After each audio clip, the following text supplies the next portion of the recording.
me see. Oh, yes, we are live. Look at that. Let me turn the countdown off.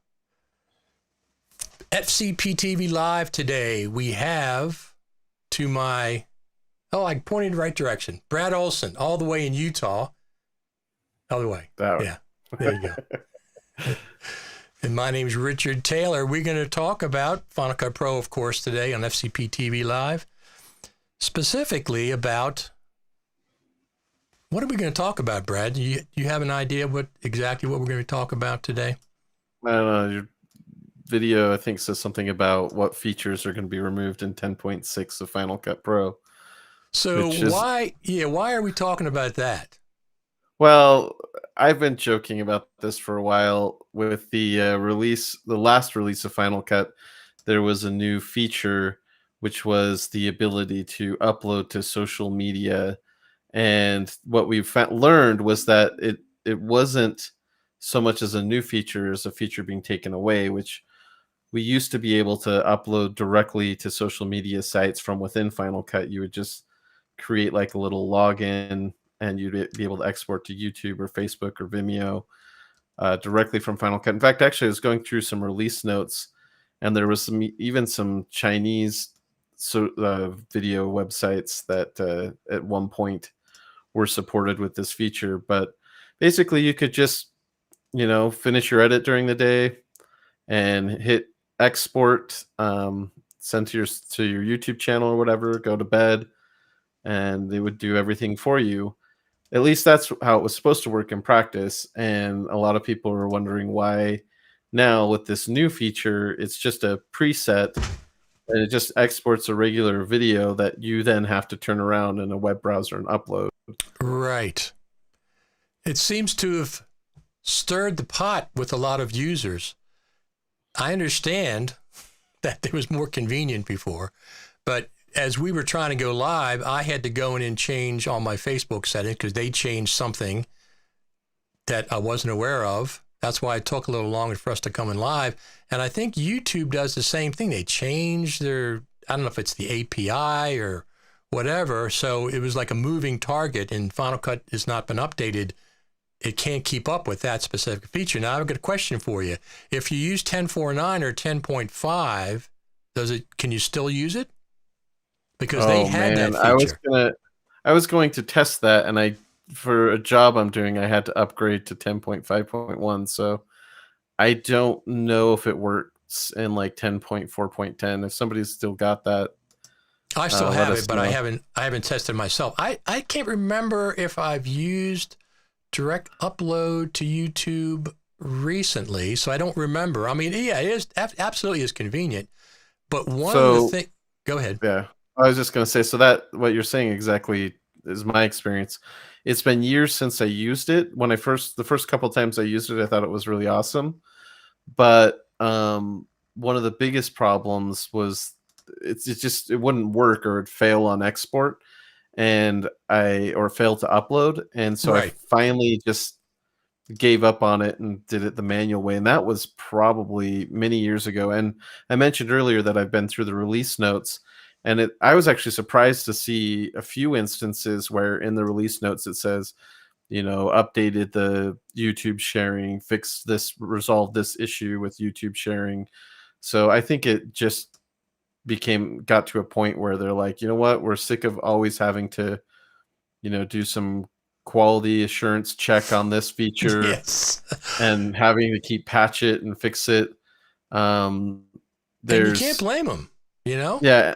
And there's also, I don't know if there's equivalent apps for YouTube, but I know Vimeo kind of did their own little uploader app. So, if there was an app like Frame.io's kind of watch folders feature where you could just set a destination to a certain folder and it would automatically upload. Absolutely. Or be automated, I think that could solve people's problems, but it'd probably have to be a third-party solution. That's what somebody recommended, that they do a third-party solution. Would be better because they can keep up with it. They're more nimble as far as, doing updates and stuff. It might have been Chris Hawking that recommended that, because that's what kind of stuff he does in Command Post, of course. So but here's the one good thing about them removing that ability, because this is something that I've complained about for a long time, is when you upload it to YouTube directly, Final Cut Pro would delete the file that you used. It was in a cache. So without your input, Final Cut Pro would delete that file. So I used to always go in and get the cache file because I wanted to reuse it, right? Yep. It's already compressed and everything. I wanted to reuse it, so I'd go in and save a copy, and then Final Cut would delete it. It was always strange to me that Final Cut did that. They actually deleted something without user input. It was always a bit strange for me. But so anyway, that doesn't happen now. yeah, Now the file is created. when I upload to Frame.io, I make sure to check that little box in the Frame.io interface that says to save the file, because it will do the same thing with Frame.io if you're using the extension and you're uploading. I guess it's not really extension. It's if you're using the share function and it launches Frame.io, by default that checkbox is off and it will delete that render. Here's a new feature, Ecamm Live. Watch this. Oh, wait a minute. That didn't work. Is there a new update? Is there a new update? No, there's not a new update.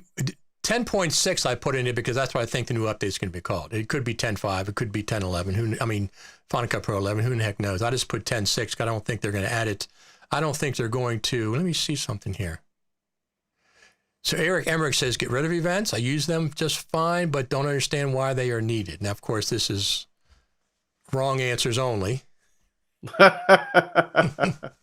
This is... But will we stumble on some right answers? Well, we will. We absolutely will. Yeah. Here's a right answer. Here's a right answer, Brad. This is one of the ones. So the headline is, what features would you like to see? Let me see. What features do you want removed in Final Cut Pro 10.6? My number one feature, scrolling timeline playhead off the page. Oh, hey, that's a clever way of I putting it. want that feature removed. I don't want the timeline to scroll off of the page. Okay, that's one feature I'd like to see removed. Everybody that knows me knows what I'm talking about. Yep. That's funny. Honestly, I think I've talked about it on your show before. Part of me has this romantic idea of a stripped down, hyper-focused, workflow-driven NLE that doesn't give you all the bells and whistles that you would see with, a Final Cut Pro or Premiere or especially Resolve with so many features. Final Cut's been relatively focused on the task of editing, and then trying to make things like color correction and audio and graphics to be really easy to do quickly. Sure. But maybe there's an argument, especially if you're going to go to like an iPad or something, there might be an argument to strip away some of those things. Maybe with better machine learning, I don't think we're here yet, but maybe with better machine learning, we can get better color balancing, shot matching, and looks applied for color correction. And we don't need all of the little tools and features that we have there. Maybe, the same could be said for some of the audio work, which Final Cut, when it first came out, had that little audio analyzer page. But if that could be improved to 2.0 or 3.0 or whatever, maybe we don't need that or maybe there's in Logic, for example, you have a basic and advanced mode, Right. or when you turn on the basic mode, it's really friendly to GarageBand users.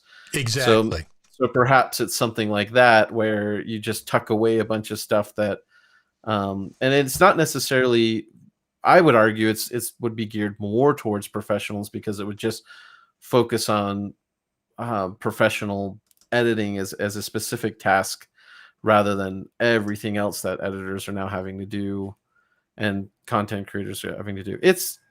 I'm not saying that it's more of a philosophical conversation. Sure. Now, more specifically on Final Cut Pro, there are features that I don't use as much, or I think could be improved, or and I wrote a little list last night as when I saw you invite me to the show to talk about this. So we could go over that list if you want, or if there's some comments we want to. No, I have about a dozen funny comments about Let's our see question. them. So let me go over here.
So there's somebody I lost the audio. I had to turn it back on, but they can read the post that I'm pulling up there.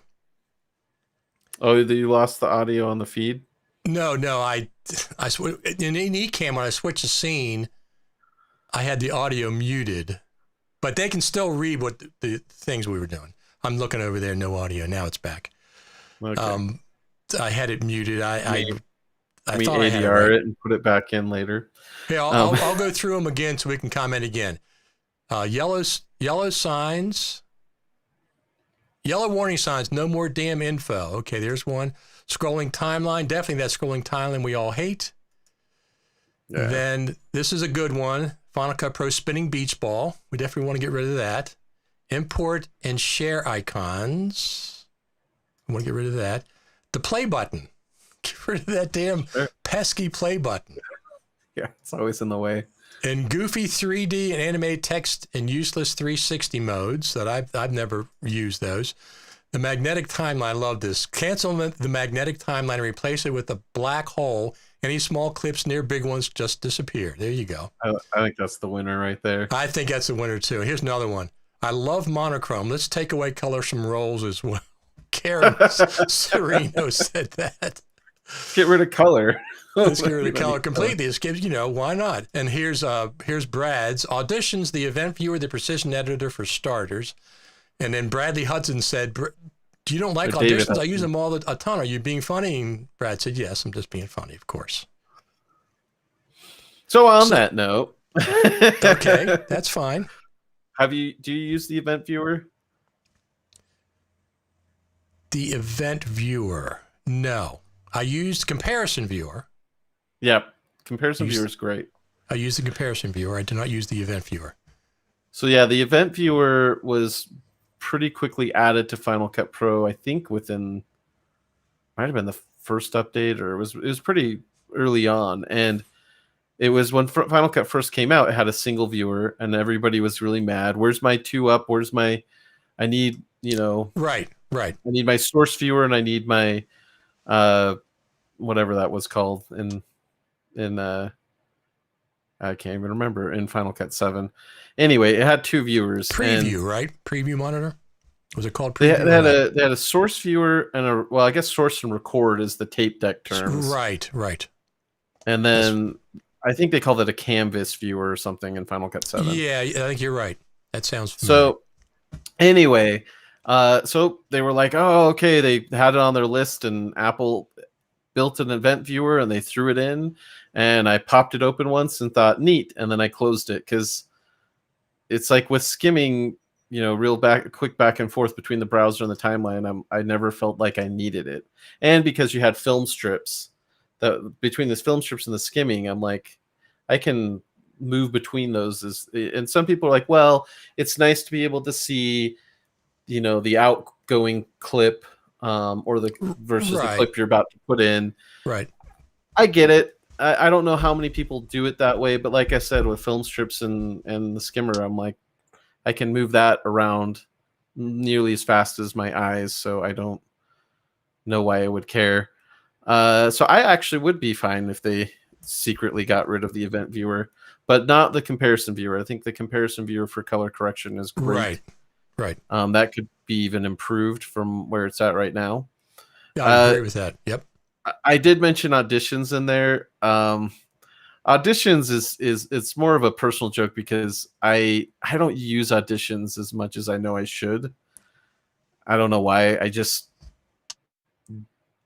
don't like. I guess it's probably just the way that you create them by dragging clips on top of each other or selecting a bunch of clips.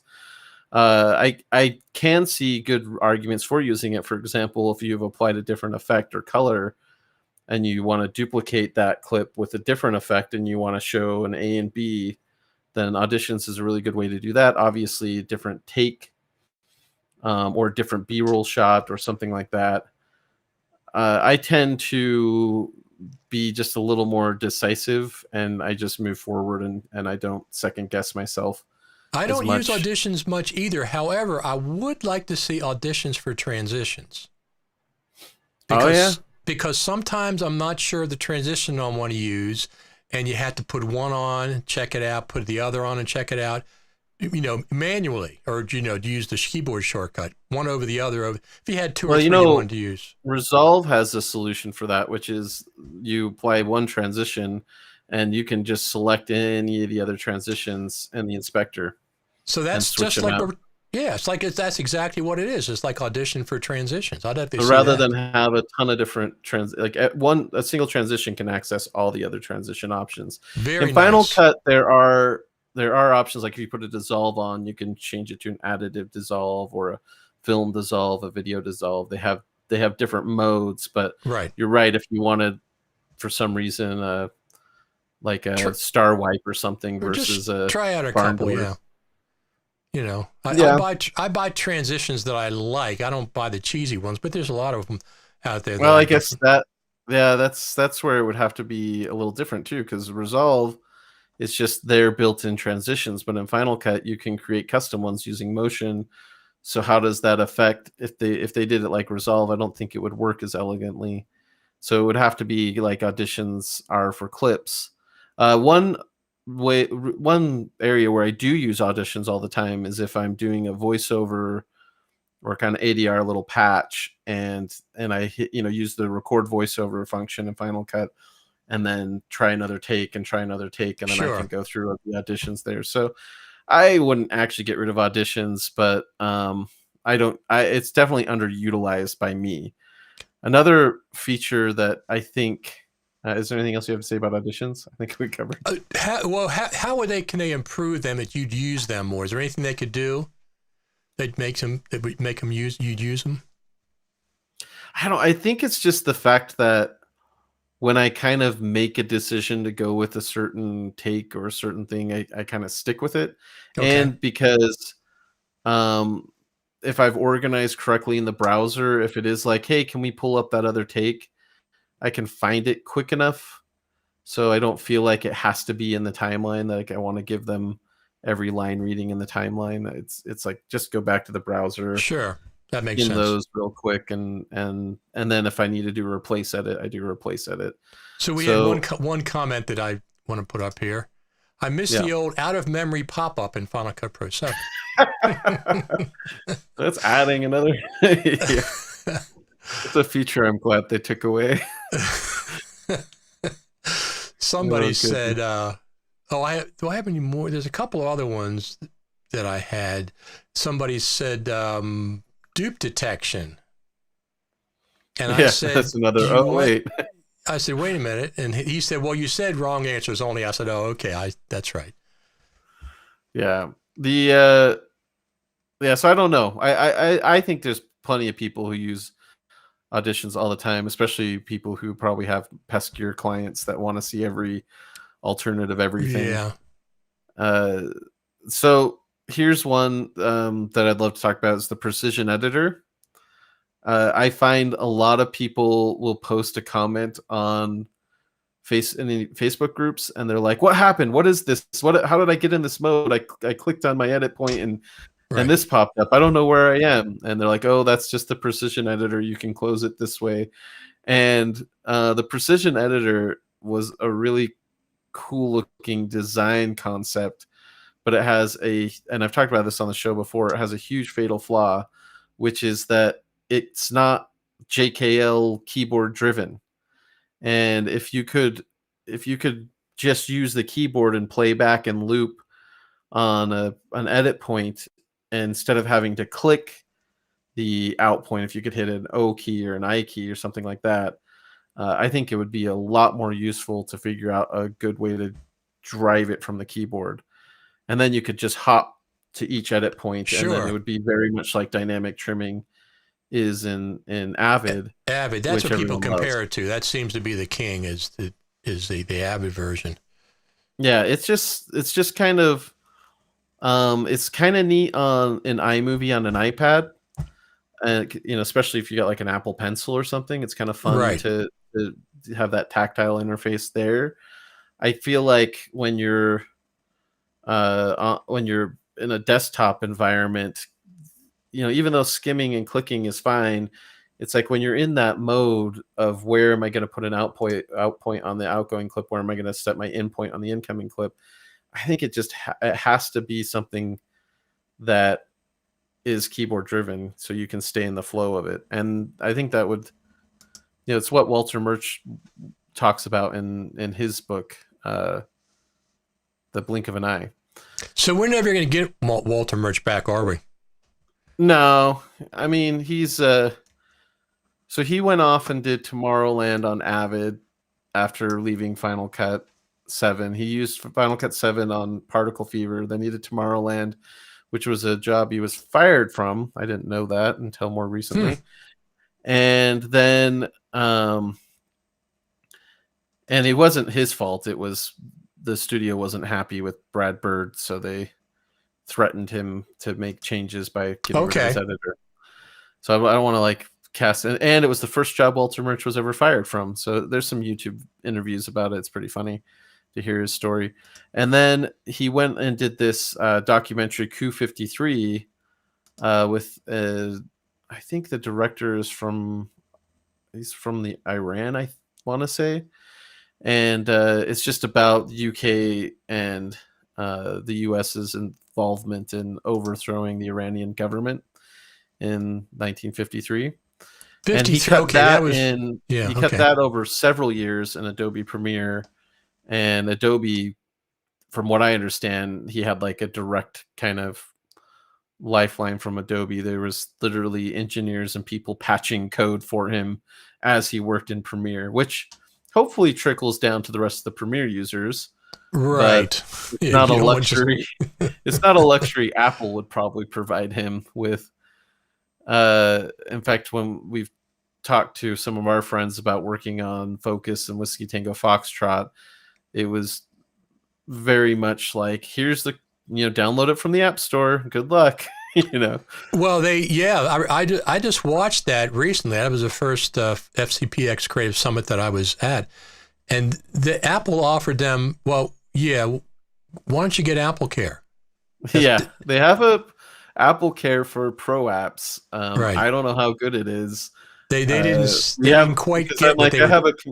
I have a community of people that are professional users of Final Cut to draw on. I don't know if I trust an employee of Apple Care to answer my questions, but maybe they're well trained. I don't know. I Well, don't know who. I don't think they understood what they were trying to, they Oh needed yeah. something beyond Apple Care, Oh yeah. Yeah. So anyway, the precision editor could be improved or get rid of it, because most people click on it by accident and then are confused as to what just happened. And Yeah, so there's one. Here's another one that again, these are a bit tongue in cheek. I don't actually think they Sure, should get rid of features. sure. But the color board, do we need the color board anymore? We have color wheels. They do Yeah, I the same never. thing. They're the Yeah, same tools as far right. as the results. So Yeah, other than I would make an argument if you had an old Final Cut library that you were trying to open up with that effect, then it could cause some problems.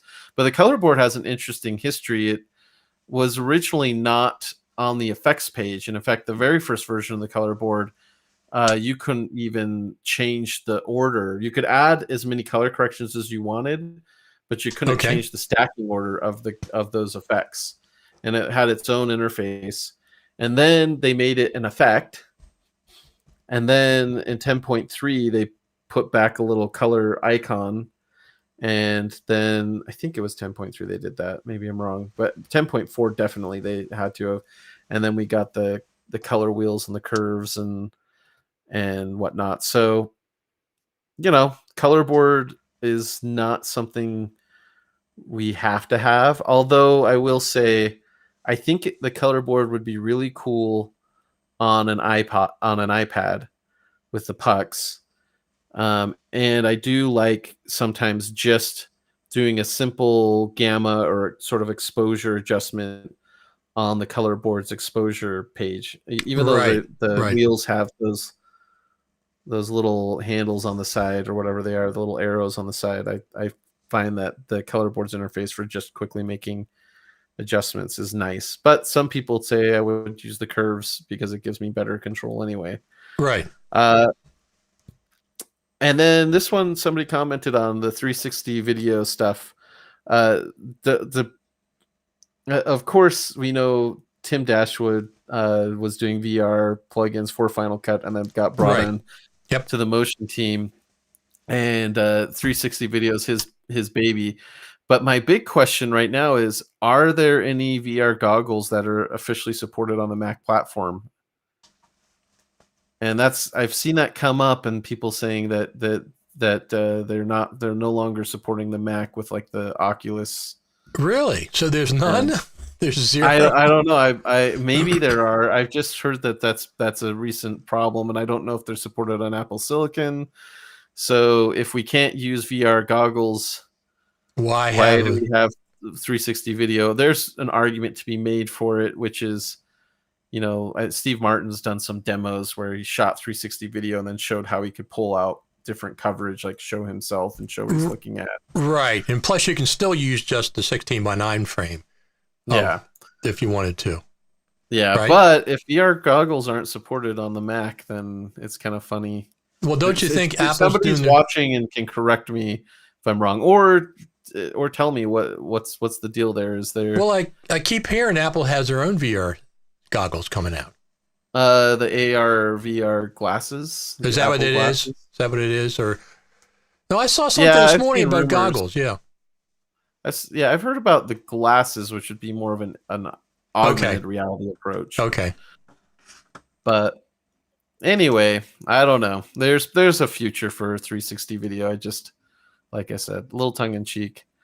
Well, Eric Emmerich says, I need more 3D text choices. Can't get enough already. Yeah, that's on my list. I'll skip to that one. 3D Okay. text, yeah. Okay. Well, 3D text was funny. It was introduced in 10.2, and it actually has amazing performance for any sort of 3D stuff. Like, it's crazy how I remember getting 3D text and playing with some stuff, and then going to somebody working in, like 3D Studio Max or Cinema 4D or other things, and it was just crazy to me how painfully slow 3D stuff actually was to render and even just simple text and stuff. Like, I'm just waiting for these frames to Sure. populate, and I'm used to just motions 3D text and Final Cut being super fast. I can tell immediately when I'm on YouTube that somebody's using Final Cut Pro a lot of the times, because it might be a transition they use that's a stock transition, Okay. but the 3D text generators that are built into Final Cut, you'll see that globe one all the time, and it just always makes me laugh a little bit. I don't actually think they should remove 3D text. I'm glad we have 3D objects now, but it is one. If you were talking about just making an editor a simple editor, maybe it'd be on the chopping block. I don't know. Yeah. I mean, the whole idea of taking features away is funny because we didn't get a whole lot of activity last year. We got 10.4.9, Right. 10.4.9, and then next thing they do at 10.5.1 is they take something away. So they good one in reverse there. What the heck's going on? Yeah, we have 10 years of building it up. Let's 10 years strip it back down. Strip it back down. See what we're left with. Okay, do you use overwrite edits? And I don't mean like putting a connected clip, but actually overwriting something in the timeline. I don't trust them. It seems like I always mess up when I use those. I cut a clip like in half or something. I didn't mean to do that, so I don't use them that much. I don't use the overwrite edit. Yeah, I don't either. Ever. I mean, if I want to delete a clip out, I delete a clip out. I don't just overwrite. I've seen this done in the past. I think personally it's a sloppy way to edit, but people will take a wide shot of a whole take, say in a narrative film, right, and they'll plop that wide shot down, and then they'll find where they want to insert the coverage or different camera angles, and they'll start overwrite editing into that wide shot, but the duration's never going to match up exactly the same. Right. It's just, to me, it's like, figure out how long you want your wide shot to go, cut out of it, find the next angle you want to cut into that. That's how I edit. I don't build up my edits. And sometimes I might, if it's a connected clip and I want to bring it into the primary storyline after I've lined up and trimmed things, then I hit I want to say it's Command Option down arrow. Is that right? Or is it Command up Shift? and down? It takes the clip up off the primary or down to the primary. Is it Command Option? Is that right? I think so. Yes. It's either command. Yeah. It's two keys plus up and down. It's either Command Option or Control. Yeah, I think it's Command Option. Yeah, up and down. Yeah, I think that's right. It's the thing is, when I'm working, I'd have to write down all the actual keyboard, because as I'm working, I just hit stuff and I don't think about what keys I'm hitting anymore. Right. So when I have to stop and say, is it this one? And I think that feels right. Yeah, I think it does. So yeah, the overwrite edit, I wouldn't, again, actually take it away. I'm sure there's some editors that love the fact that it does that, but it does feel more like a linear kind of tape ideology rather than an actual. Yeah, see there, hit Q. Yep, that's exactly what I do. So what Joe's saying right there is exactly what I do. I connect the clip on top. When I line it up where I want it, I bring it back into the primary. If I want to even do that, I don't even always do that. Right. So, okay, here's some. So you know how we have all these effects, and there's a whole section. I think they're like the look presets, the color look presets that Apple built, like right at the beginning of Final Cut Pro. Okay. And I never use any of those. They're all like color board created effects. And so you basically drag this color preset look on. Oh, yes. Right. And then it adds a color corrector with the color board. But for one thing, they're all illegal color ranges whenever you drag it on a clip. I think for the most part, I don't think I've seen any that don't end up going outside of broadcast safe, and so they'd all need adjustments anyway. And for me, they were very interesting when I was very first. Maybe there's an argument to be made for somebody who's just starting with Final Cut.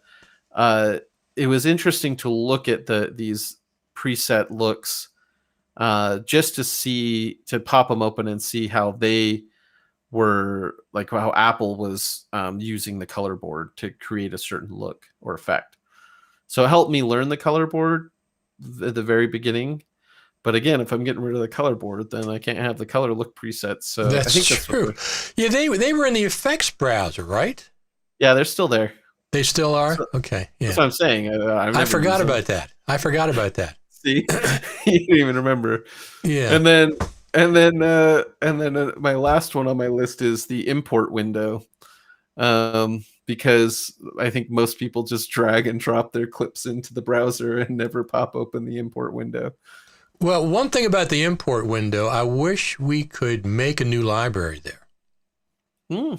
Because I kept, I click on it and it restricts you to whatever library you're in. But I'd like to create a new event, right? Yes, I think you can create a new event in the existing library, but I'd like to be able to actually I made a mistake, rather than close it down and go back and create a library. Just create a new library and then create a new event and then import stuff. In the import window, it seems kind of logical to be able to do. You should be able to do that, but not yet. So all these things that we want to take away from Final Cut, just some of them are just jokes, of course. But they're mostly all jokes. But yeah, they're mostly all jokes. Some of them are improve the feature, please. Like I'll use a precision editor if you make it good. Yeah, well, JKNL makes perfect sense because I remember Final Cut, the original classic Final Cut, didn't have JKNL initially. Didn't have it for a while, and I guess they got it from Avid. So keep on borrowing. Hopping down, up and down with the arrow keys, and then being able to stop and like hit an O or an I, and being able to I think that would be really, really cool. Or dragging an edit with L or J. Yep.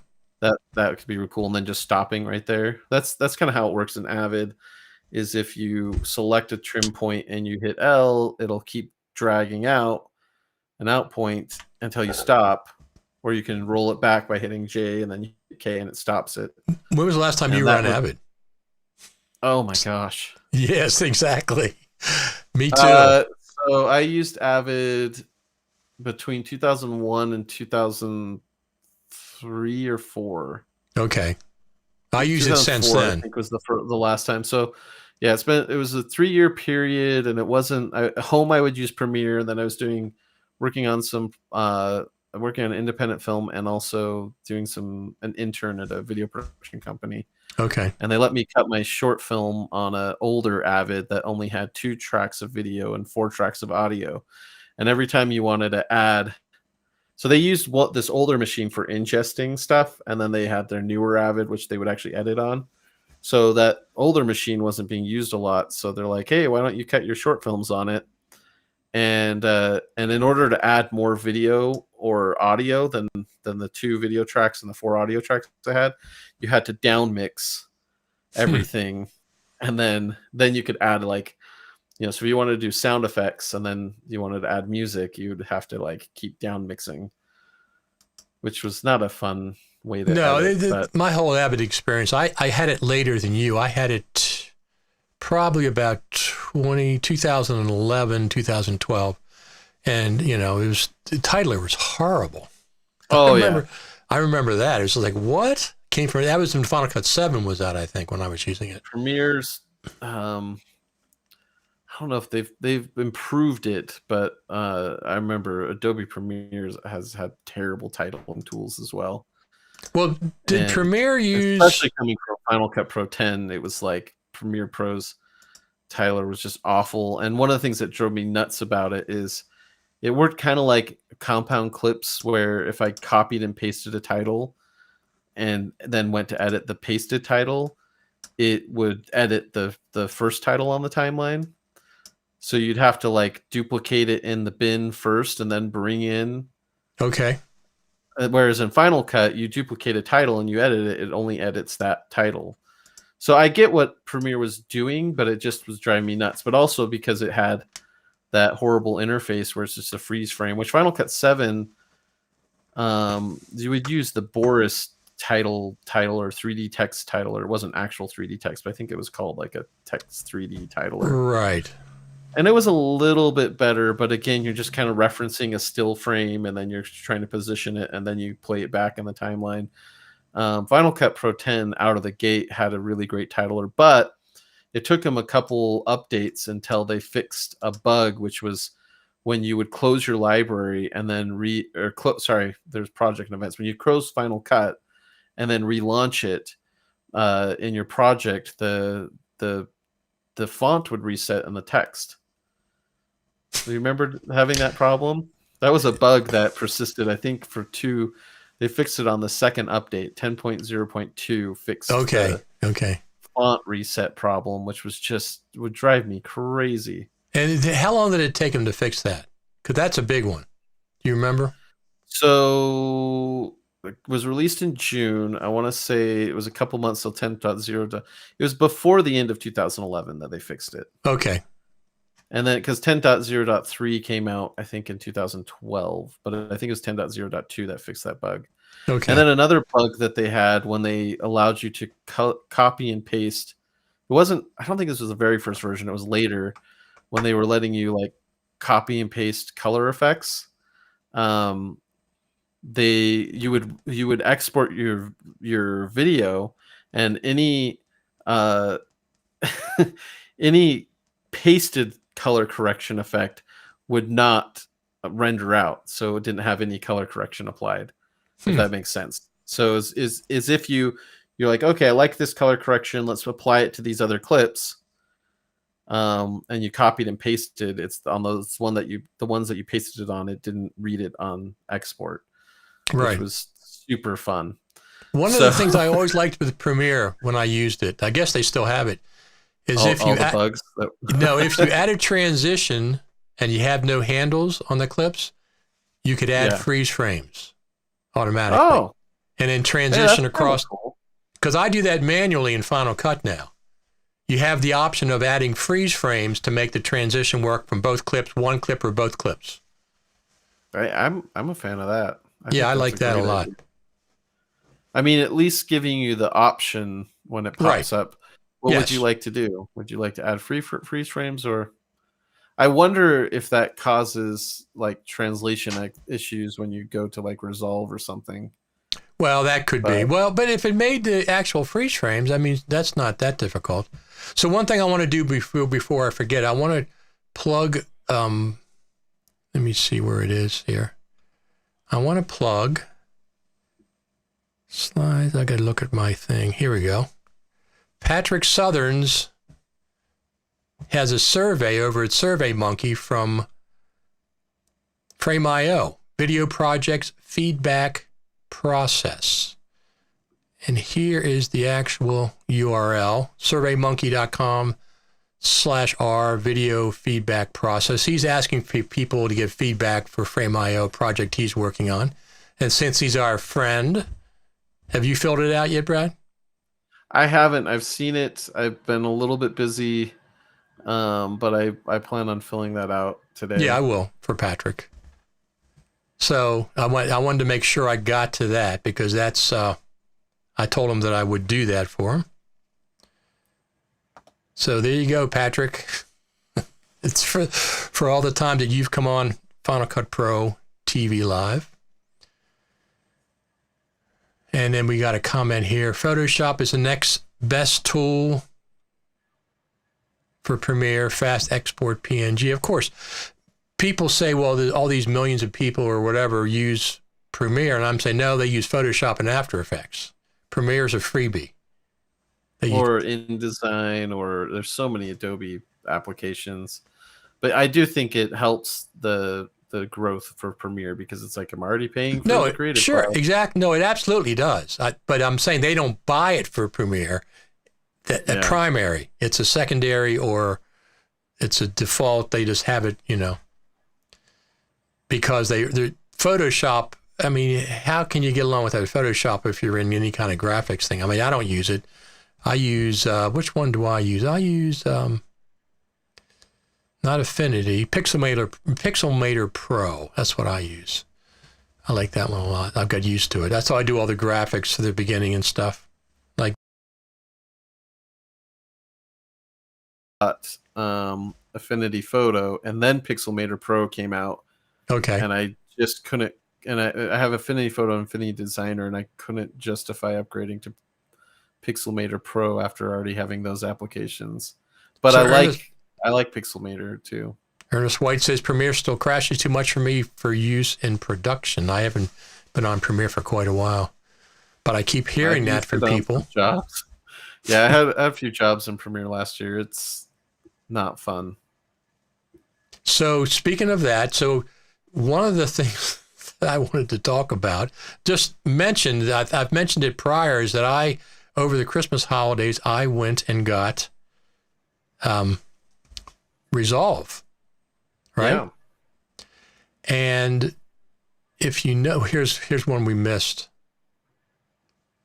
The stupid ass nomenclature from Sean Lander.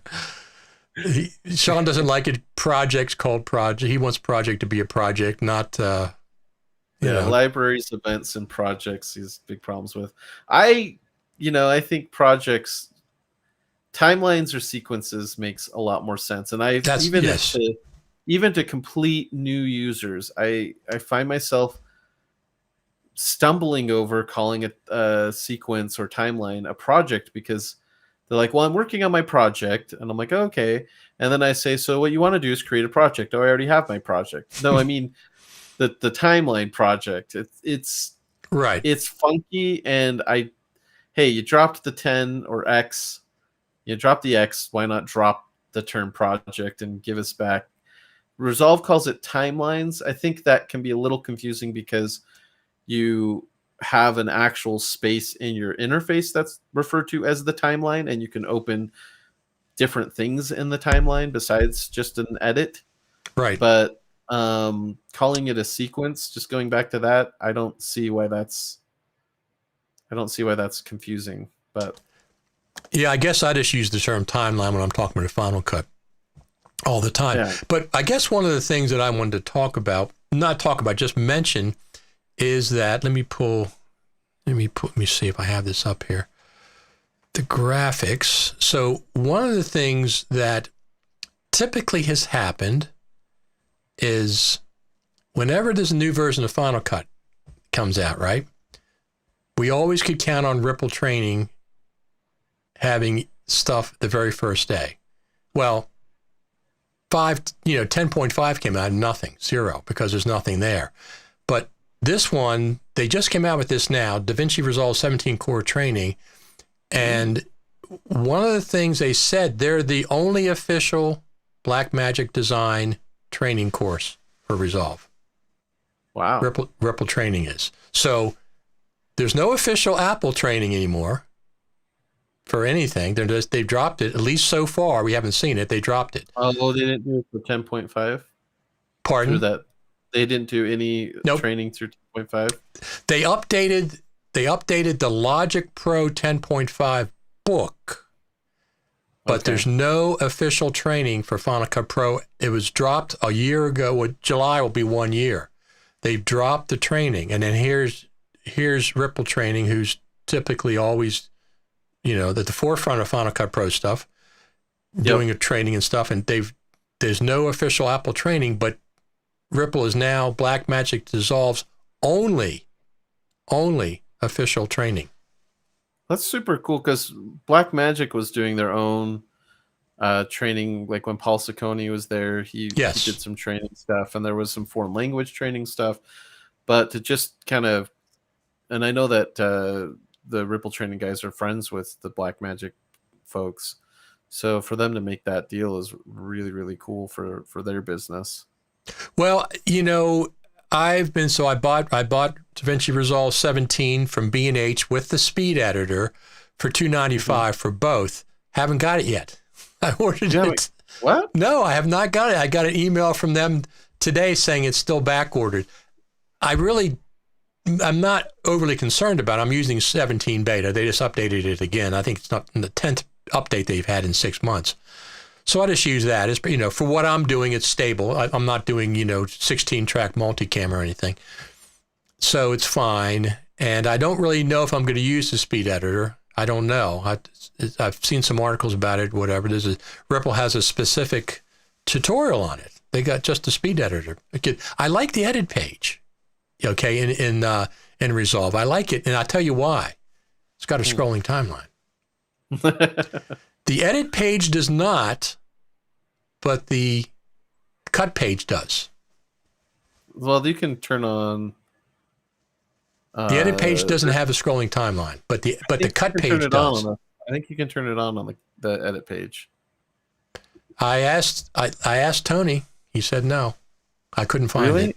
Yeah. But does it does advance the page when it gets to Yes, the it's end? paging. Yes, paging. It'll page advance. I thought there was a button Cut for page the. has it. Yeah, I don't like the cut page. Well, here's the good thing about the cut page. It zeroes you in on. Well, one thing I like about it, you can't zoom it. You can't change the zoom level. You can't change the zoom level. I thought you could do a little bit, but yeah, that was the first thing that drove me nuts. Is there's an overview, timeline Yes. overview. That's cool. Yes, that's I very like cool. the way Fusion did it better underneath the viewer. Yes. But then you're zoomed in at this level, which I think is too far zoomed in. And look, if you're working on a short video, then you could definitely use the cut page if the video is like a few minutes or shorter. But I'm loading in feature films into Resolve. The cut page is Right. completely useless for that because you're going to have a timeline overview that's there's way too many Small. tiny little things. Yeah. Yep. And then you have the zoomed in view that's way too zoomed in. So Yeah. I'm just not a fan of that. And then they haven't addressed at all how you handle audio edits in the cut page. You have to go. That's a good point. Yeah. If you want to do any sort of adding audio tracks and J and L cuts and things like that, from what I've seen, you have to go over to the edit page. So that's a good point. I didn't think about J&L cuts. Yeah.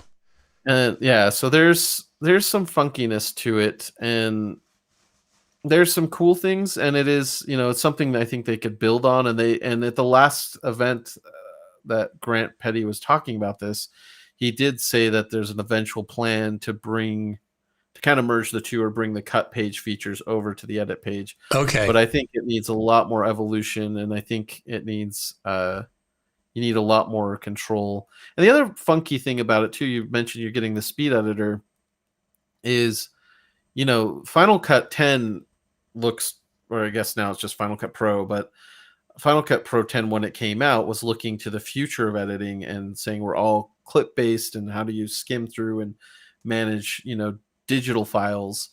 And the cut page is interesting because it's both looking forward and intentionally looking backward at how did we used to work with tape decks? And I was never fond of tape decks. So Right.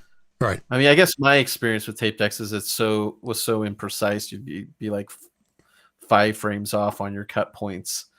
And so I was just always frustrated. And Did you the use fact a that toaster? you had to have like a source tape. Yes. Yeah, we had like a toaster at school, and then I went to like a news place to edit some stuff, and it was all tape to tape. Right. Tape deck, and it had like the little mixer in between, and it was just so imprecise that it just drove. And the idea that if you want to find, it's kind of cool that you can sort your clips and you can do this source kind of clip tape thing, whatever, in Resolve, and it updates in real time. But I don't fast forward and watch every little thing and rewind and watch every little thing. It's like it may be an ADD way of cutting, but once I've sort of watched through everything initially, I just use the skimmer and I jump around. No, the skimmer's fantastic. That's one of the best things. They do have a skimmer in Resolve, but one of the problems with it is unless they're changing this, I don't think they have, because I still use Resolve on a regular basis. You can't really like select a range of a clip in the in your bin, right, like you can in Final Cut. So you can skim it and preview it, but then you still have to load it to make your edit points, which just feels like an extra unnecessary step. And as a Final Cut editor, it drives me crazy. No, the skimmer in Final Cut is one of the absolute best things. It's so live. Other places, I think even in Resolve, it's there sometimes and sometimes it's not, and I'm not sure why. So remember the Apple Silicon developer kits at WWDC, right? They bought for $500, I think, developers? Yeah, it was like $499, and they got it was basically an iPad in a Mac Mini box. Right, it was a glorified iPad chip, what I call the M1s. Apple requests return of Apple Silicon developer kits, offers $200 towards the purchase of a new M1 Mac. So it cost you $500. Apple wants them back, and they'll give you $200 towards a new M1. That's not a bad deal. The the developer ones were not M1s; they were the A14 chips. So Right. they were iPads, Right. They were essentially glorified iPad chips. stuffed in there. And the M1 is definitely a class above what those chips did. No, absolutely it was. But I've said, well, even when we were at the Creative Summit, the Final Cut Pro teams called them entry level. These are entry level chips. As good as they are, they're still entry level. I want the Pro version. I want the Pro version when it comes out. Two ports? Come on. You know, I don't know way if that's a USB 4 thing, because you know what we're used to is like on my MacBook Pro, I have and my Mac Mini, I have there's 2 Thunderbolt buses, but there's 4 ports. Yes. In the new Mac Minis or the new M1 Macs, you have 2 buses but only 2 ports. Really? And I'm not sure what that limitation what it has to do with. What Intel did is they made the Thunderbolt spec available or open, so that's why it's Thunderbolt / USB 4. Right. So Thunderbolt 3's the spec got rolled into USB 4, and now Intel's doing a minor bump to Thunderbolt and calling it Thunderbolt 4, and I don't know if Thunderbolt 4, you know, those capabilities will end up coming to like the future Macs. There's a few advantages to Thunderbolt 4, but it's essentially the same speeds. They raised the minimum standards. Before the minimum standards were a lot lower in Thunderbolt 3, and Thunderbolt 4 has raised them. They're much more strict on what you have to have in order to be called Thunderbolt 4. So that's one of the good things. There's a couple of other small things. 3 and 4 are approximately the same, but there's a couple of small things that are different. I think there's an argument to be made that instead of calling it Thunderbolt 4, it should have been called like Thunderbolt 3.1. Yeah. But I don't know as much about it as like Larry O'Connor from OWC. I know has spoken about it, and they go back and forth. The Intel people and Larry O'Connor back and forth. I've seen it happen a few times. I really don't care Thunderbolt 3 or Thunderbolt 4 personally. Obviously, going forward, I'd prefer Thunderbolt 4, but that's not a deal breaker for me. I just want at least 4 ports, though. Yeah, at least 4. I'd love 6. Well, of course, yes. I can use as many ports as you can throw at it. Well, exactly. I have 8 Thunderbolt 3 ports on my Mac Pro, and I have 6 USB 3 ports on here. Plus, I have 2 10 gig E ports, 2 10 gigs. Yeah, I'm only using 1, of course. So that's another thing. Now they have it. It also has speakers. So who's going to use those speakers? And it has. I would say HDMI. The only reason why you would want a speaker on like a Mac desktop is if there was a problem, like if you were troubleshooting a problem, whatever is in for repairs, or you're setting it up.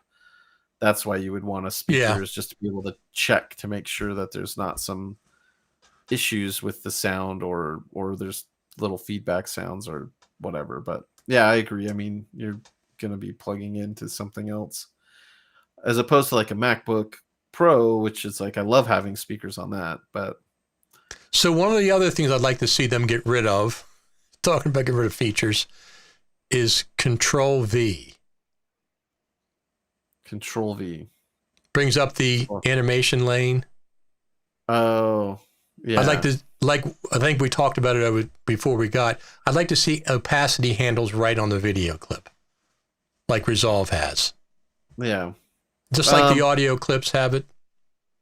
I would make the argument that it's more necessary in Resolve because you're on tracks. So it's nice to be able to have a video clip on a track above and be able to adjust the opacity that way. I guess you still do the same thing with connected clips in Final Cut. But it's 4 clicks. I don't know.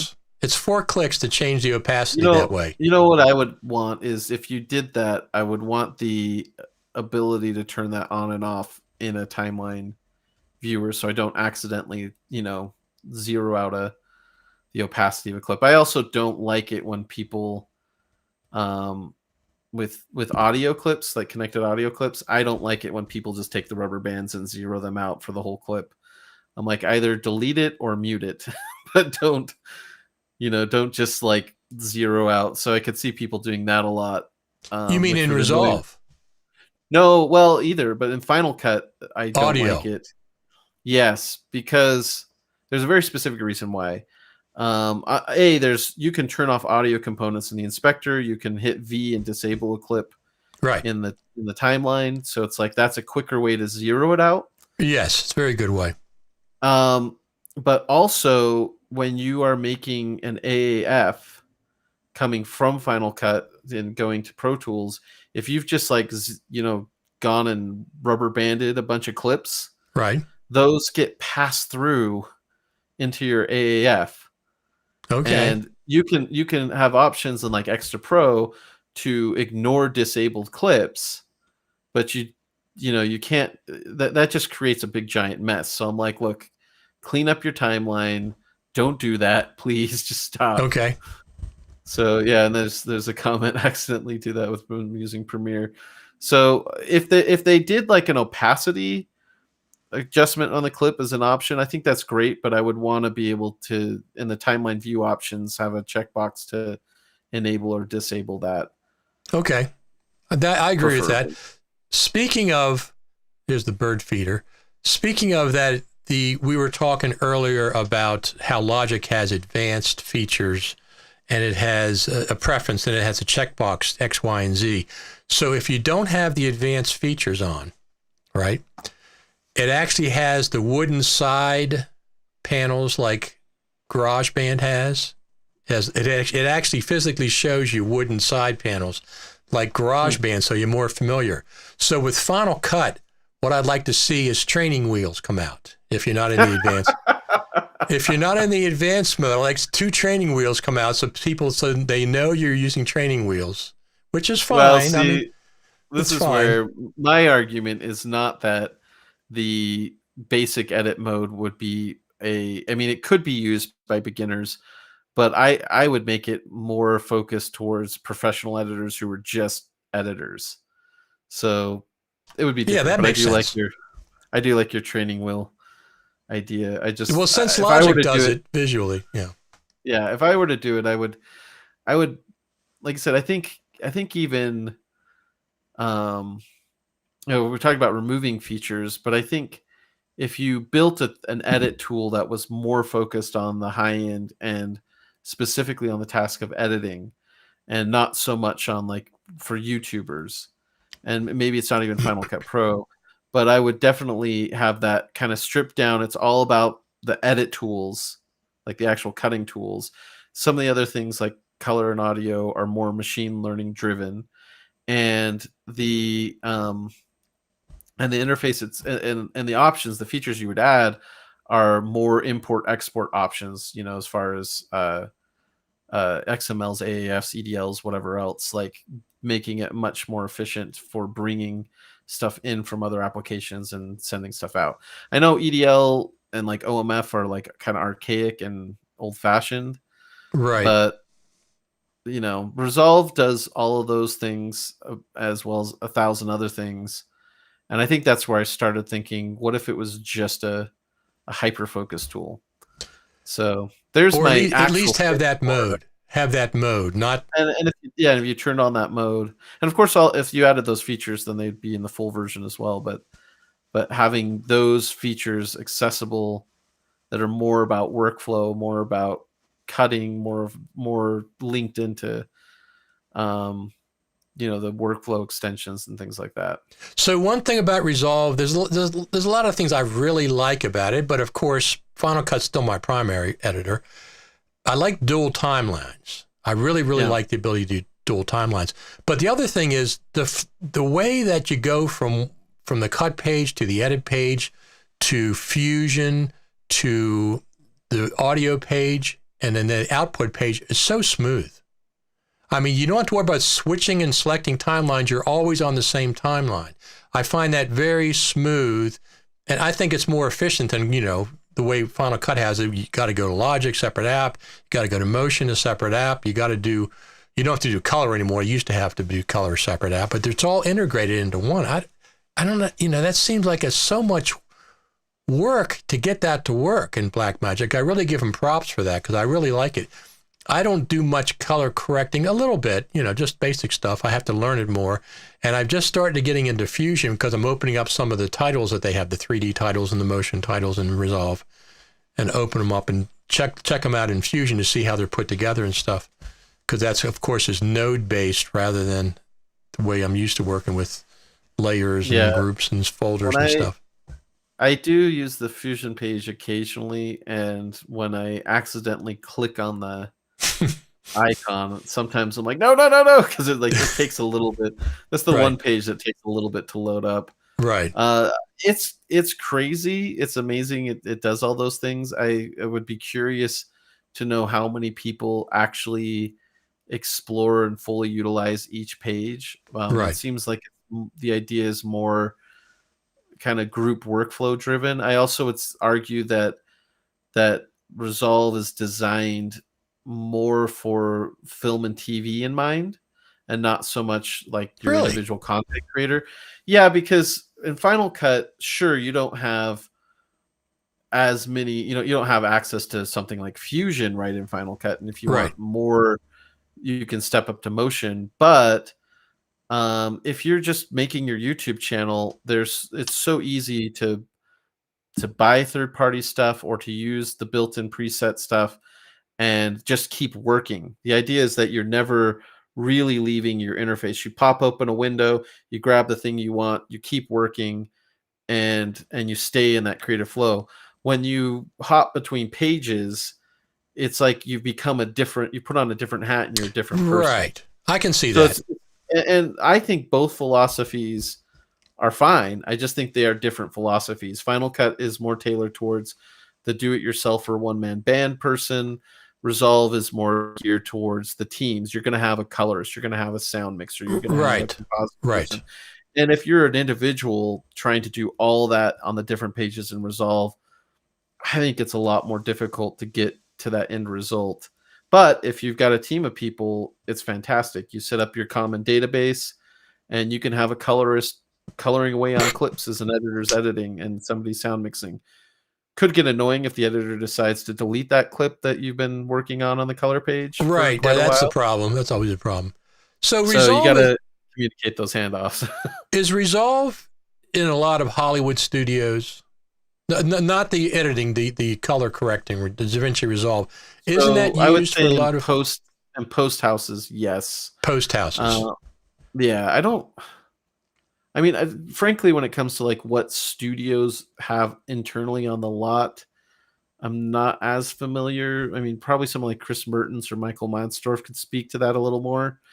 But if you go to like a Light Iron or a Company 3 or any of the the major places that actually handle the coloring and finishing, Resolve is definitely the number one tool worldwide used for finishing feature films. And it's really easy to see that if you go to Blackmagic's website.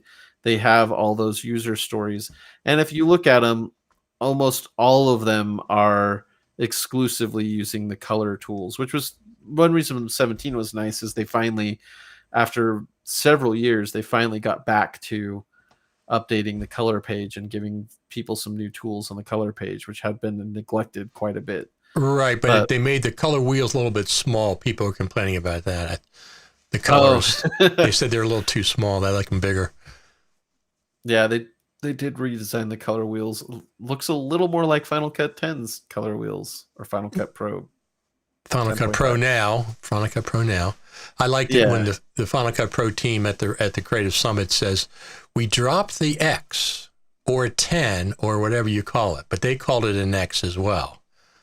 Yeah, I know that when it first came out, they were like, no, it's 10. It's pronounced 10. It's supposed to be 10. Right. But we've also seen some change in the product management team over the years, and people called X because it's an X. So right. There's no Roman numeral 10 on my keyboard. I don't know how to. I don't know how to get the Roman numerals. Yeah, I enjoy using Resolve and Final Cut. I don't enjoy using Premiere, but I'll do it if I have to sometimes. Right. Preferably not. I'm using. I like the fact that they kind of, the tools one gets a feature and the others feel like they need to compete, and so they all kind of benefit that way. But again, there's a different philosophy behind the design of Final Cut Pro, and uh, and I think it's great for editors who just want to focus on editing. I think it's also great for people who want to just do everything for their own like content. Sure. That No, I like it. Of videographer or course. that YouTube content creator. I think it has a ton to offer there, and you can plug in whatever effects and whatever that you need. I mean, that's the big thing is you can do so many custom workflows with Final Cut because of all the third parties. And then Resolve is thought out more, but for a very specific workflow. Not that you can't do social media videos and other stuff, but I do think its legacy and its design is, and the tools they've incorporated. Fusion is not. It's not even. It's a node-based compositor. It takes Right. a learning curve to kind of Yes, even it start does. to begin to figure it out. To If get you've used to used that. Photoshop, which most people have, you can start jumping into After Effects and Motion. That's not going to necessarily be Fusion. And the Fairlight page, again, it's like high end color correction. That was its legacy. It's high end. It's all, and the cut page is an attempt to kind of bridge that, but I don't know. So we'll see. They all got their use cases, and I think for me the best thing is to use Final Cut for what it's good at, and then pass projects along and Resolve for finishing for those projects that need it. So I posted a little page scroll of ProRes RAW versus ProRes. I mean, Mike, what a humongous difference between what ProRes RAW has been adopted. It's like half a dozen things, and then ProRes itself is page after page after page. Why do you think that ProRes RAW has been stifled somehow? It's just not being adopted the way that ProRes. I thought ProRes is already in the door. People are already paying a license. But apparently, it's incredible, dramatically different. I have a couple thoughts on that. One is you got to keep in mind that ProRes RAW, unlike ProRes, is not a finishing format. It's an acquisition format. Okay. ProRes originally kind of came out of the Apple Intermediate codec. So if we rewind the clock and we go to the mid 2000s, we start recording we have digital tape, and then we start recording on media cards. And camera manufacturers were incredibly focused on how can we pack as much resolution and compress it as much as possible to fit on these tiny, at the time, 4 gig, maybe 8 gig video cards.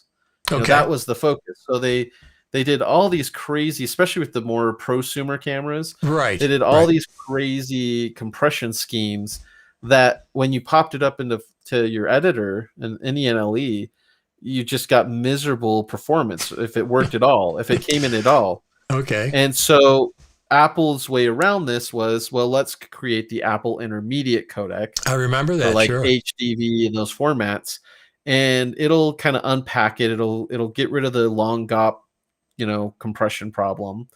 And so we used Apple Intermediate codec, and then they said we're going to do ProRes. By the time they came out with ProRes, I thought, I'm pretty, steeped in an XDCam/DVC Pro workflow. I don't know why I necessarily need this, but once it was implemented in 2010 in the ARRI Alexa, that's when ProRes went from being this kind of intermediate / maybe a mastering format to being a camera acquisition format. Okay. And it was just heads and tails a better looking image than what you got from these other codecs, especially XDCam, which was like 35 megabits a second. It just looked like crap.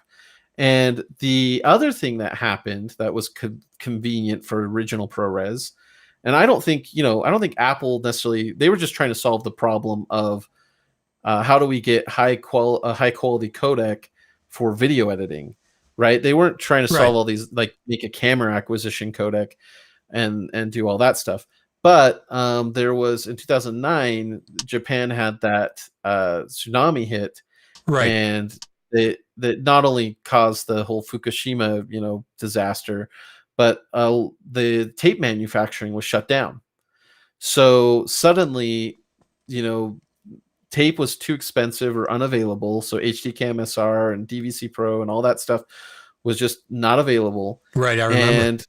And then we were transitioning over to DSLRs and digital file formats and RED and P2 cards. So we made this switch from tape to file-based media, and that coincided with the Alexa supporting ProRes, and bam, like it just was this perfect storm to make the case for ProRes.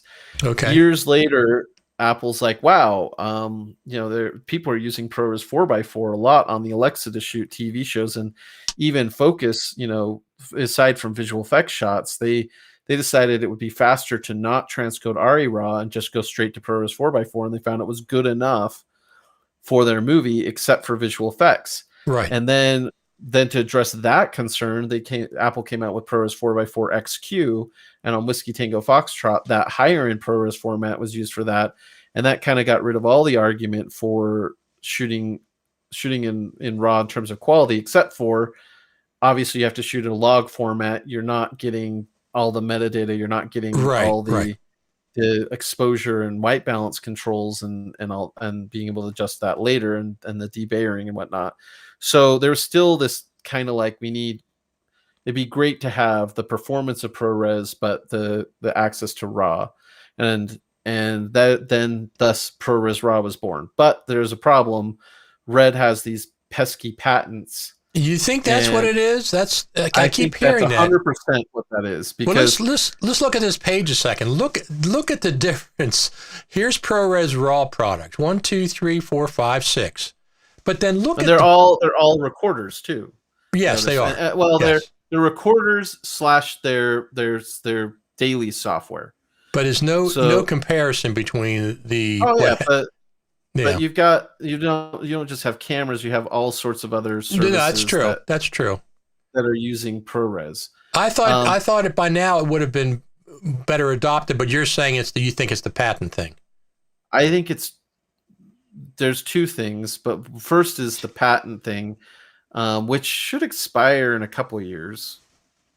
I think they filed that patent in like 2007, and it's supposed to go for 15 years, so it should be expiring soon. Apple challenged the patent, bureaucracy being what it is. They said, "Oh, Apple, you didn't file the correct paperwork. You're supposed to fill out Goldenrod 62, not Canary 43 or whatever it is." Like they just, bull crap bureaucracy. Really, just the lazy patent person who's like, "I don't want to do a job." So, I'm sorry. Like I know that there's in this community, there's people who know people at Red, and I'm sure Red has their arguments. But my personal opinion is that Red's patent is totally bogus. It's based off of, there's a lot of hyperbole in their claim that like, oh, nobody was, thinking of using raw images and Bayer pattern chips when we did our thing and compressing it and and I'm like, you guys connected the dots, but there's definitely precedent for what you were doing. You were ahead of everybody. I congratulate you. You made a ton of money and a great business off of it. ProRes RAW, I would love to see ProRes RAW adopted across all cameras. And if our ARRI, there's the other question is does ARRI think ARRI RAW is so amazing that they have to hold on to it? I don't think they have as much grounds to do that as maybe Red does, because ARRI RAW is an uncompressed raw beast codec that is just not that fun to play with in my own experience. Red RAW, you can cut it in your NLE. It's pretty good. Do you think ProRes RAW still has life in it then going forward? Oh, absolutely. I think you think it'll grow? I think it'll grow with that, and I think the other thing that needs to happen is whatever the hell's going on between Blackmagic and Apple needs to be resolved. No pun intended.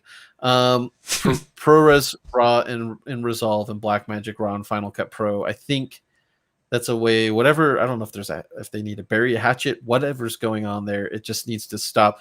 It could be that my current theory is that Blackmagic RAW works great in Resolve, but they're not able to get it to work as well in other NLEs for some reason. I don't know why that would be the case. but maybe there's some performance or glitchy issues or something in Final Cut that and they're testing. Again, I don't see why that would be the case. Maybe Yeah. Apple doesn't want to, or maybe Blackmagic doesn't want ProRes RAW for some reason, which seems stupid to me. But maybe they're just mad that ProRes RAW came out before their own codec that they were working on. Yeah, but I mean, isn't that kind of childish? I mean, these Super childish. companies both cooperate. You have the eGPU that's Blackmagic from Apple. You have other things that they've cooperated over. This doesn't. Yeah, Resolve's been shown even at the last event. Resolve was shown on stage. So Yes, I don't know, but that my feeling is red patent expires. Resolve puts ProRes RAW in, and we'll see wider adoption. It won't be to the degree of regular ProRes because regular ProRes people are using it as a camera acquisition format, an editing format, and a delivery format. And ProRes RAW can only do the first two. So, it's not a delivery format. So you're not going to use it for mastering and archiving and broadcast and everything else that ProRes is used for. Okay, that makes sense. It's just, it was announced, was it 2018 or 2017 at NAB? And it's been 2 or 3 years, I guess, right? And I would have thought it would have more than 6, products, but, like all the reasons you said. Here's a comparison. Granted, RAW adoption in photos is pretty wide, but what do you see more support for? JPEGs or RAW images across everything? I'm sure that there's way more, things that support, but RAW photos have gotten more and more support. And what's kind of cool is now we have the Apple Photo RAW format or Pro. What do they call that? Apple Pro RAW. Pro RAW. Yeah. Yeah, and what's kind of neat is with the new iOS update is pictures that I've taken on my Canon T2i, the old 10-year-old camera I've got, that are RAW photos. Now there's an indication in photos on my phone that it says RAW on it, which I didn't see before. Wow. So the Photos app recognizes RAW images regardless if they were taken in Apple Pro RAW or any other RAW format. So I think because Apple is investing in Apple Pro RAW and they have Apple ProRes RAW, I think they're going to continue to make sure it thrives. And I mean, who knows though? Like ProRes really, like I mentioned before, at the time I was using DVC Pro HD and XD Cam. I didn't see the need for ProRes, but then all these other things sort of happened that made the argument for it more attractive. Maybe ProRes RAW was just the timing was a little bit off. Yeah. I remember when they announced that one update to Final Cut right at NAB. Speaking of NAB, will you go this year if they do indeed have it in October? Do you think? It's not too far from you. You can walk over there practically. I mean, we got to monitor mutations of viruses and things like that, but assuming things go well and I'm vaccinated and everyone attending is, good to go, then I would love to. I can't wait to get back. I agree. I'm very tempted as well. Be talking to people in the community and just have those conversations that are now. If NAB happens in October, I think it's the second week of October, in person, will the Creative Summit happen in person in November? That's just Jeff Greenberg. I don't know. Well, it probably FMC was who I won't be bothering them until about June or whatever. But I'll be curious because even if they did something like you have to have a vaccination, you got to prove you got a vaccination, whatever they have to do at that point, that would be fine. Yeah. The if they do it again this year, I think they'll have to make it a hybrid event where they do. Yeah, I agree. I agree with that. Yeah, because it worked really well. And we can be there in person. The FMC was able to do a lot of events before the Creative Summit, so I think they'd figured out a lot of things by the time they did the virtual summit. I would love to go back to meeting in person, but I could see the in-person attendance going down a lot. But having a large virtual presence would be amazing. Well, they only had 150 typically, 140, 150 at the Creative Summit. That was, Yeah, people. So it wasn't that many. So, but I like the idea of a hybrid. They have people Yeah. that like Ian Anderson that can't come over from Australia. He could still do a presentation live in a classroom with people. That would be very Yeah. cool. I like that idea. But I'm just curious because FMC will be involved with NAB. They teach there. So if NAB is live, that means FMC will be doing things probably live or maybe a hybrid approach as well. I'll be curious. So the thing is, we'll know in June, July, because if you're going to go, you got to book things. You got to book airfare. You got to book hotel and all that stuff if you're going to go. Yep. Well, I will drive, but yeah. Yeah, you can almost walk over there. You're right. You one state over, right? What? Isn't Utah? Doesn't it border Nevada? Yeah, Utah, Nevada's the state between. But you got to keep in mind that if I were to walk over for like the Creative Summit, then we're talking about That's a little too potentially far. early winter. Sure. And I'd have to go through Donner Pass, and there might be some issues there. There you Maybe go. I need to bring some people to eat. That's a bad joke. Yeah. Anyway. So, although when I've driven to the summit, usually in October, early November, usually the snow isn't bad, and this year Nevada's by that point. But hey, there's some snow. Yeah, there's my backyard. There's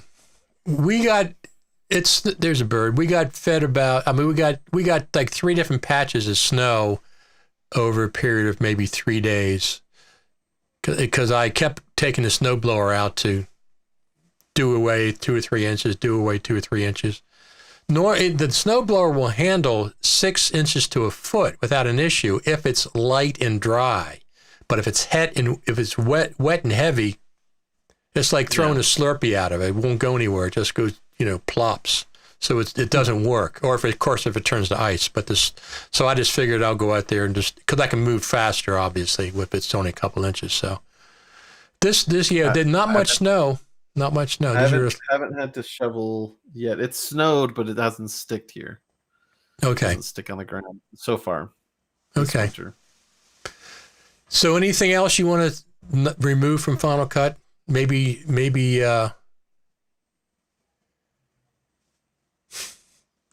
color. I don't know. No. It's I'm excited to see.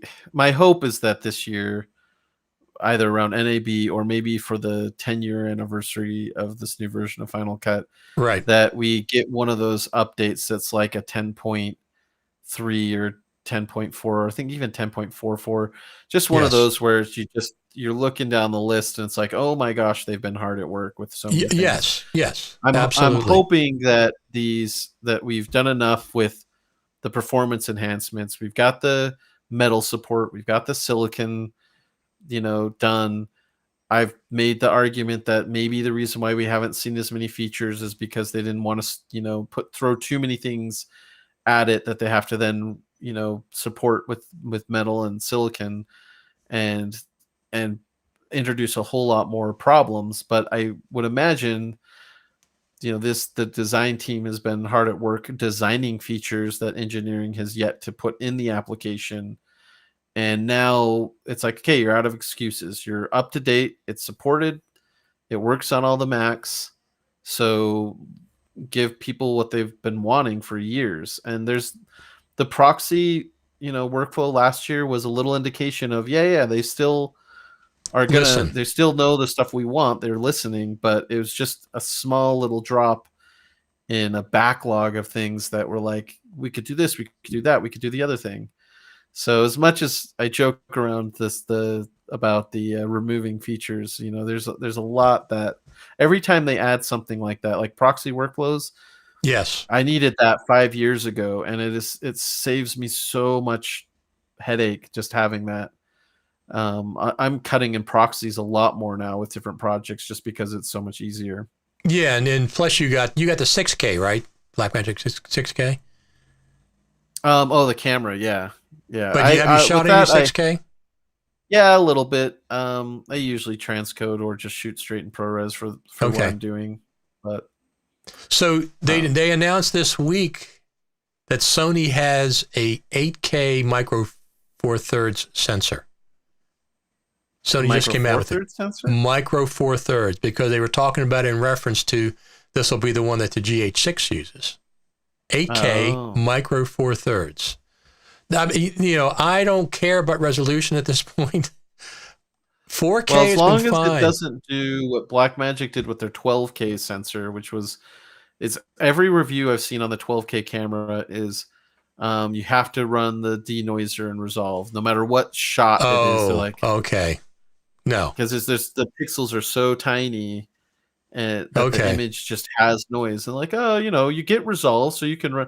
I'm like, I don't want to deal with that extra processing time. No, that's nonsense. One of the number one complaints I see on Facebook is when people are like, well, I don't understand, my exports are taking so long. I just added neat video on it. And I'm like, well, yeah, that I've noise heard reduction about that. is incredibly complicated. It's what I've been told, noise reduction is one of the most complicated, if not the most complicated, algorithms to run on video, period. Right. So it makes sense. Sure. So Final Cut's implementation is all about performance, and yes, it's simple, but it's fast. If you're running something like Neat Video, it's just going to take forever, and expect that. So the fact that the 12K camera requires you to at least use resolves, which I think are pretty good. Right. Resolves built-in noise reduction. It's not as magic as Neat Video, but it also doesn't kill it quite as much to kill the processing time. The fact that you have to do it though, that's just a pain. I didn't know that. I just try to avoid having to do noise reduction at all costs. So no, I agree. I didn't know that. When I hear 8K micro four thirds, I'm like, oh boy, I hope that's not same kind of thing then. So I don't need 8K. I mean, 6K. I'm looking for the GH6 when it comes out. 6K would be fantastic because we already got 5K in the GH6. We've had it for 3 years. We've had 5K internally in the GH5 for 3 years. So going to 6K shouldn't be that hard, but I don't use the 5K. I rarely use it. I just do 4K. So 4K has been fine. That's not a requirement for me getting a new camera. Although I don't know about you, but I love my iPhone 12 Pro Max. Oh yeah, I got the 12 Pro Max, and it's pretty incredible. I mean, of course, it's phone video, so yes, it doesn't handle low light necessarily, or But that being said, it's a fantastic little camera. I love shooting photos with it and doing video with it. Yeah, I got the whole set of moment lenses for it, and we were talking about it, the Osmo 3 and the Osmo 4, and I used the Osmo 3 with the phone by itself with a lightning cable for professional audio, but the moment lenses, especially the anamorphic with an ND filter, just throws off balance. Yeah, it's too heavy. It's way above the weight limit of the Osmo 3, Osmo 4. So I went out and got a gimbal for my GH5, and I set up my iPhone with it. It works fantastically. Not only, of course, the iPhone's so much lighter, but I can get to the lightning port for audio. Clear, no problem. I thought it was going to push up against one of the arms on the gimbal, but it doesn't at all. So if I use the anamorphic lens and the ND filter, which is a lot of weight, I'll use that gimbal, and it's not that big. So I really, really like that. But plus I can use it for the GH5 and the GH6 when it comes out. So I'm very happy about that. Got it on sale a couple weeks ago, last week on Amazon. It's $3.99. Normally I got it for $3.14. Nice. So I said, all right, that's good. Now it's back to $3.99. So yeah. Anything you want to promote while we're here? Off the tracks, of course. Well, if you haven't seen it, I don't know why you wouldn't have seen it at this point, having watched Richard's show. Nothing really at the moment. I'm just staying busy working on different projects. It's kind of crazy fortunate that I've had a lot of work and almost too many things come across. Too many things come across my plate, so I got to get back to work. Really. Yeah, absolutely. I got to get some lunch myself. Oh yeah, All you right. started it at your lunchtime. Yeah, exactly. All right, everybody. FCP TV Live. Brad Olson over there in Utah. My name's Richard Taylor. There you go. That's it. And we will see you on the next time we go live. Thanks for tuning in, everyone.